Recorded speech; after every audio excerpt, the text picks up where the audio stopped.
കുടിച്ചു നോക്കണമെന്ന് ഞാൻ ഒരുപാട് വ്ളോഗിൽ കേട്ടിട്ടുണ്ട്. അപ്പോൾ ഇവിടെ വന്നതാണ്. കുറച്ച് പൈസ കൂടുതലാണെന്ന് തോന്നുന്നു. നമുക്ക് ഭാഷ അറിയത്തില്ല, നമ്മുടെ ഭാഷ അവർക്കും അറിയത്തില്ല, അവരുടെ ഭാഷ നമുക്കും അറിയത്തില്ല. ഭയങ്കര കോംപ്ലിക്കേറ്റഡ് ആണ്.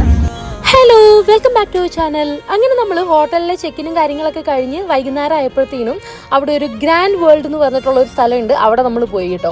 ശരിക്കും ഒരു ഗ്രാൻഡ് വേൾഡ് തന്നെയായിരുന്നു. ഒരു അടിപൊളി സ്ഥലം, അതായത് ഭയങ്കര ഹാപ്പനിങ് ആയിട്ടുള്ള ഒരു സ്ഥലമാണ്. അവിടുത്തെ വിയറ്റ്നാമിൻ്റെ ഡിഫറെൻറ്റ് വെറൈറ്റി ഫുഡും കാര്യങ്ങളും കൾച്ചറൊക്കെ നമുക്ക് അവിടെ എക്സ്പീരിയൻസ് ചെയ്യാൻ പറ്റും കേട്ടോ. അത് കൂടാതെ ഏറ്റവും ഹൈലൈറ്റ് എടുത്തു പറയേണ്ടത് അവിടുത്തെ കരിക്കാണ്. 50,000 രൂപയാണ് ഒരു കരിക്കിനായത്. 50,000 വിയറ്റ്നാമി ഡോങ്, അതായത് നമ്മുടെ നാട്ടിൽ 160 രൂപയോളം വരും കേട്ടോ. അടിപൊളി ടേസ്റ്റാണ്. ഞാൻ ലൈഫിൽ കഴിച്ചതിൽ ബെസ്റ്റ്. പിന്നെ അത് കഴിഞ്ഞിട്ട് മസ്റ്റ് ട്രൈ ആയിട്ടുള്ള ഒരു ഐറ്റമാണ് ഈ ഒരു സോൾട്ട് കോഫി. നല്ല അടിപൊളി ടേസ്റ്റ് ആയിരുന്നു. പിന്നെ സോൾട്ട് കോഫി ഒക്കെ കുടിച്ചിട്ട് നമ്മൾ അടുത്ത ലൊക്കേഷനിലോട്ട്